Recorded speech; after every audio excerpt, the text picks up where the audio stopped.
in which fibers are in tissue in which the fibers and cell are more.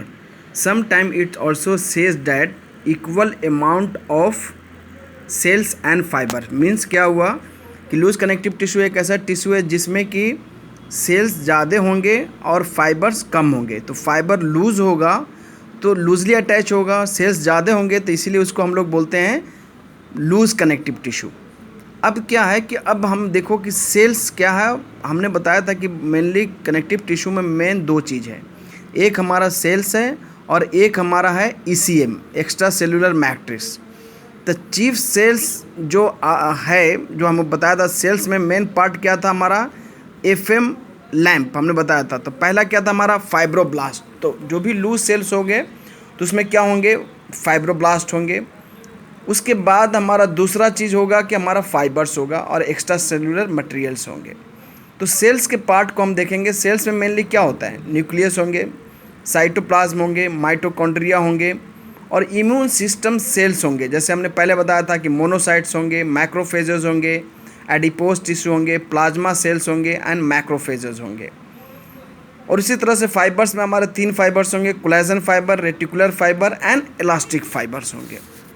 Main problem है कि loose connective tissue को loose इसलिए बोलते हैं क्योंकि इसमें क्या होगा कि मोस्टली इसमें जो भी फाइबर्स होंगे वो कम होंगे और सेल्स इसमें बहुत ज़्यादा होंगे। तो जिसकी वजह से वो फाइबर्स जो होते हैं कि बहुत मजबूती से अटैच नहीं होते हैं, तो इसीलिए हम उसको बोलते हैं लूज कनेक्टिव टिश्यू।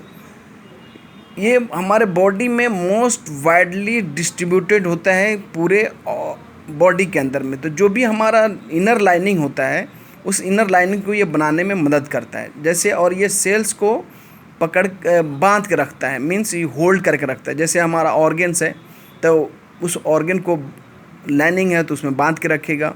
और ये क्या होता है कि हमने बताया था इपिथेलियल टिश्यू है, इपिथेलियल टिश्यू के पास एवास्कुलर है। तो जो भी न्यूट्रिशन जो होगा कहाँ से जाएगा, कनेक्टिव टिश्यू जाएगा। तो ये लूज कनेक्टिव टिश्यू जो क्या करता है, ऑर्गन को बांध के रखता है और एपिथेलियल जो सेल है उसको बाइंड्स टुगेदर, उसके साथ मिल के रहता है। तो ये found in the line of the body inner surface, जैसे कि हमारा स्किन है उसमें आएगा, हमारा रिस्पिरेटरी ट्रैक्ट है उसमें आएगा, एलिमेंट्री ट्रैक्ट है उसमें आएगा, डाइजेस्टिव ट्रैक्ट है उसमें आएगा। तो ये मेरा है लूज कनेक्टिव टिश्यू और जनरली ये हेल्प करता है हमारे बॉडी को स्ट्रक्चर को मेंटेन करने में और ये हमारे बॉडी को प्रोवाइड करता है। इम्यून सिस्टम हमारा सेल्स है तो ये क्या काम करेगा, इम्यूनिटी प्रोटेक्टिव का काम करेगा। मतलब कि अगर कहीं पे हमें चोट लग जाता है या इन्फ्लामेशन हो जाता है या इन्फेक्शन हो जाता है तो वहाँ पे वुंड को हीलिंग करने में भी ये हमारा काम करेगा। ठीक है।